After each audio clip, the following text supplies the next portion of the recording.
Hello. Winter has two faces in the Narnia Chronicles. It can be rather wonderful and an opportunity for joy and fullness of life, and at other times it's a kind of death. Snow is part of the magical charm of Narnia. In The Lion, the Witch and the Wardrobe, it adds to our delight from the moment that Lucy was first aware of softly falling snowflakes and meets a friendly fawn under a lamppost in the snowy woods by night. Lewis loved the moods of winter, especially frost and snow by moonlight. He wasn't so keen on the practicalities of getting around in the snow later on in life.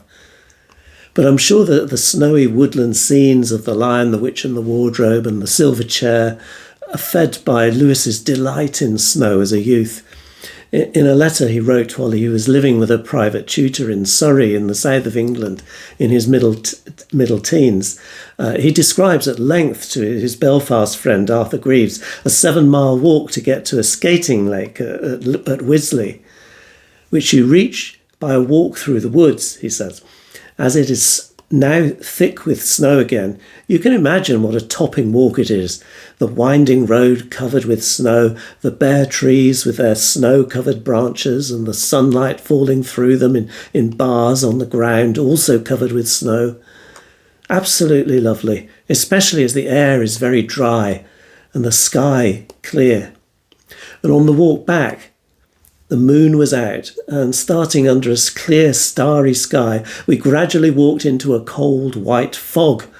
The white of the ground and the white of the fog became indistinguishable, and you seemed to be floating in a sort of silver cloud, broken by the red light of a railway signal at the station. And he goes on to exclaim, "How I do love real winter like this. The thermometer in the hall stands at 7 degrees tonight. The water in my jug is solid to the bottom, and all the pipes are frozen up.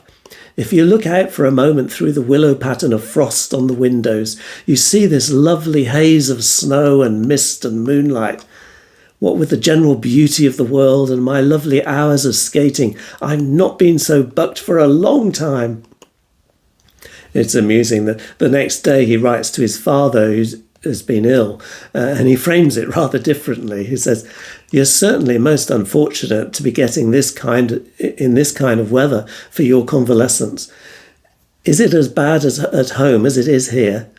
The pipes are now all frozen up, which makes rather a nuisance." To the creatures of Narnia, of course, winter is a curse, and it's summed up in Mr. Tumnus's famous phrase, which comes 4 times in the story: always winter and never Christmas.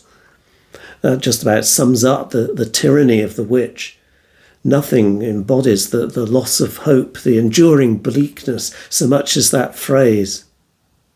It's an unnatural winter that she's brought about.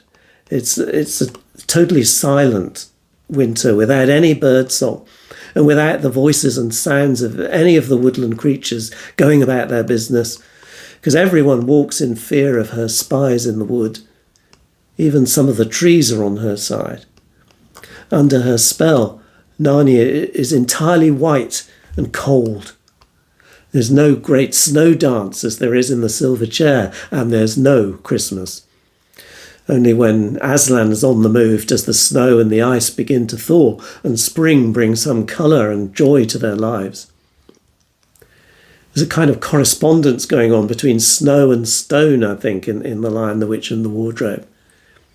Just as the snow silences and smothers the life of Narnia, so turning creatures to stone is an emblem of death.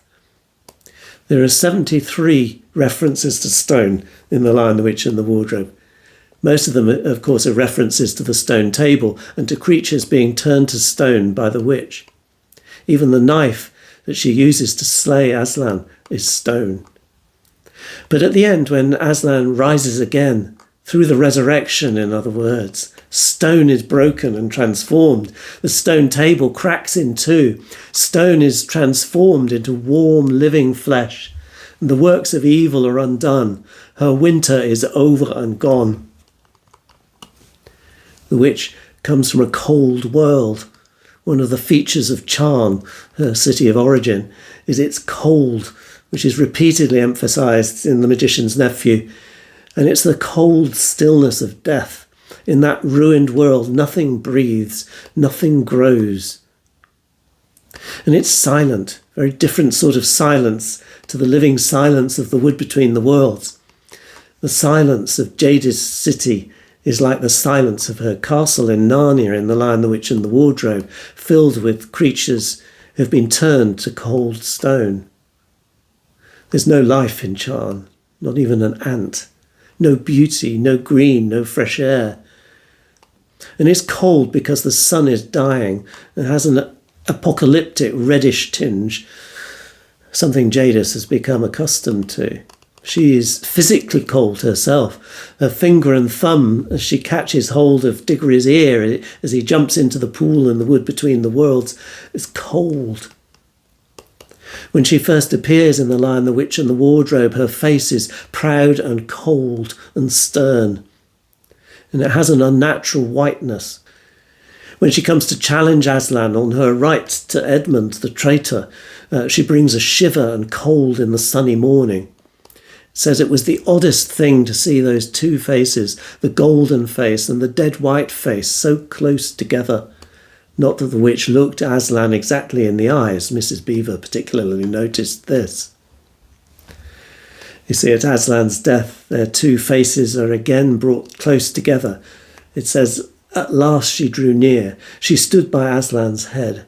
Her face was working and twitching with passion, but his looked up at the sky, still, quiet, neither angry nor afraid, but a little sad. She is a tyrant and a destroyer, ruling honest creatures through fear, presiding over an unhappy kingdom. She has eaten the forbidden fruit and gets her heart's desire, which is to live forever. But she has chosen, really, death and despair, not life and joy. And so she lives a joyless life herself and brings despair and death to others. She would, if she could, impose all the hell and hardness and deathly cold of Charn upon Narnia. According to Mrs. Beaver, she comes of Adam's first wife, Lilith, and is of the Jinn on one side and of giants on the other. There's nothing human about her. Lewis perhaps foresaw her when he portrayed the Medusa turning astronauts to stone on the moon in his science fiction story, Forms of Things Unknown. To an American professor, he wrote, "The witch is, of course, Circe, Alcina, etc., because she is, and they are, the same archetype we find in so many fairy tales." No good asking where any individual author got that. We are born knowing the witch, aren't we? And yet, on resurrection morning, stone is broken. Winter is over. We see both faces of winter in the silver chair. By the time Jill and Eustace and Puddleglum in that story get within sight of Harfang, the giant's castle, they're battling through some pretty nasty wintry weather. Goes like this. There's no denying it was a beast of a day. Overhead was a sunless sky muffled in clouds that were heavy with snow. Underfoot, a black frost blowing over it, a wind that felt as if it would take your skin off. When they got down into the plain, they found that this part of the ancient road was much more ruinous than any they had yet seen. They had to pick their way over great broken stones and between boulders and across rubble, hard going for sore feet. And however tired they got, it was far too cold for a halt. At about 10 o'clock, the first tiny snowflakes came loitering down and settled on Jill's arm. 10 minutes later, they were falling quite thickly. In 20 minutes, the ground was noticeably white. And by the end of half an hour, a good steady snowstorm, which looked as if it meant to last all day, was driving in their faces so they could hardly see. By the time they'd struggled up 4 rocky ledges to an exposed hilltop, all soaking wet, It's something like the struggle of a pilgrimage, purgatorial even, and it becomes easy for them to succumb to temptation, the temptations of roaring fires and hot soup and hot baths at Harfang, and to forget entirely the instructions Aslan's given them, and to ignore Puddleglum's wise advice. Up till now, the slope had given them some shelter. Here they got the full fury of the wind. For the hill, oddly enough, was quite as flat on top as it had looked from a distance, a great level tableland which the storm tore across without resistance. In most places the snow was still hardly lying at all, but the wind kept catching it up off the ground in sheets and clouds and hurling it in their faces. And round their feet little eddies of snow ran about as you sometimes see them doing over ice. And indeed, in many places, the surface was almost as smooth as ice. But to make matters worse, it was crossed and crisscrossed with curious banks or dikes, which sometimes divided it up into squares and oblongs. All these, of course, had to be climbed.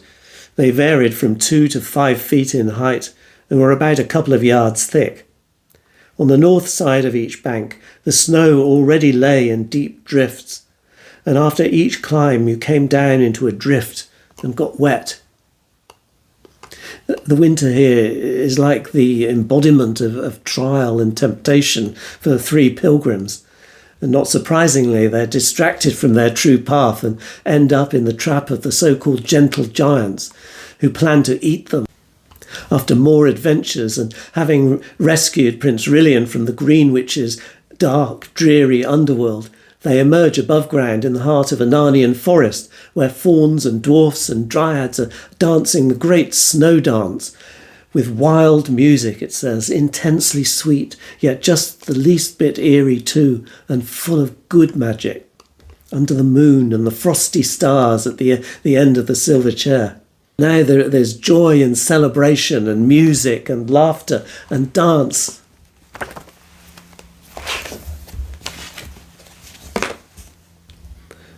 Circling round and round the dancers was a ring of dwarfs, all dressed in their finest clothes, mostly scarlet, with red-lined hoods and golden tassels and big furry-topped boots.